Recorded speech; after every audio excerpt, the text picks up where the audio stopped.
Hi అండి. Have a nice day. Today special వచ్చేసి గోధుమ రవ్వ అండ్ బొంబాయి రవ్వతో ఉప్మా.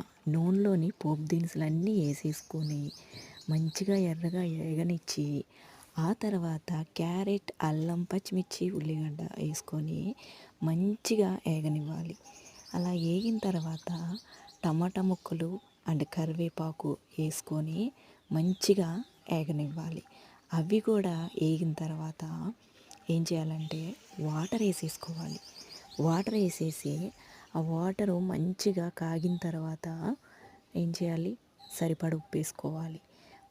ఆ వాటర్ తెరులుతుంటే గోధుమ రవ్వ వేసుకొని ఉడకనివ్వాలి. అదే ఇంకా 2 మినిట్స్లో కుక్ అవుతుంది అన్న తర్వాత అప్పుడు బొంబాయి రవ్వ పోసుకోవాలన్నమాట. ముందే పోసేసుకుంటే గడ్డలు అవుతుంది, బాగోదండి. అందుకనే 2 మినిట్స్లో అయిపోతుంది అన్నప్పుడు బొంబాయి రవ్వతో వేసుకోవాలి. నెక్స్ట్ సర్వ్ చేసుకుంటే చట్నీ లేకుండా అయినా తినేసేయచ్చు. సూపర్.